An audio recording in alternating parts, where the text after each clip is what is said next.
Hello guys, അപ്പോൾ ഇതാണ് വിങ്കിൾസിൻ്റെ mini Swiss roll. ഇതാണ് സാധാരണ വിങ്കിൾസ് ഇറക്കണ മിനി സ്വിസ് റോൾ. പക്ഷേ ഇത് ഇച്ചിരി സ്പെഷ്യൽ ആട്ടോ. ഇതാണ് വിങ്കിൾസിൻ്റെ ലവ് ബൈറ്റ് എന്ന് പറഞ്ഞാൽ ചോക്കോ ഹാർട്ട് ഷേപ്പുള്ള ഒരു കേക്ക് ആട്ടോ.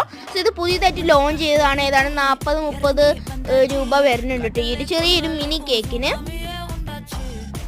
സോ നിങ്ങൾ പെട്ടെന്ന് പോയി ഒരു വീഡിയോ ലൈക്ക് ചെയ്യട്ടോ. സോ അതിൻ്റെ ഇപ്പോൾ സബ്സ്ക്രൈബും ചെയ്യട്ടോ. അപ്പോൾ നമുക്ക് ഈ ഒരു വിങ്കിൾസിൻ്റെ ഈ ഒരു ലവ് ബൈറ്റ് എന്ന് പറഞ്ഞ ഈ ചോക്കോ ഹാർട്ട് ഷേപ്പുള്ള ഒരു കേക്ക് തന്നെയാണ് ഇതാട്ടോ കേക്ക്. അപ്പോൾ മുകളിലൊരു ലാവ കേക്ക് പോലത്തെ അങ്ങനത്തെ ഫില്ലിങ്സ് ഒക്കെ ഉണ്ട് കേട്ടോ. നല്ല ചോക്കോ ലാവ കേക്കിൽ നിങ്ങൾ കാണുന്ന പോലത്തെ ആ ഒരു ഫില്ലിങ്സ് ഇല്ലേ, അത് തന്നെയാട്ടോ ഇതിലുള്ളത്. കിടിലൻ കേക്കാണ്. അപ്പോൾ നിങ്ങൾ go and check it out guys. ഞാൻ വേണമെങ്കിൽ ഈ ഒരു വീഡിയോന് താഴെ ടാഗ് ചെയ്യാം. അപ്പോൾ ഗൈസ് ബൈ.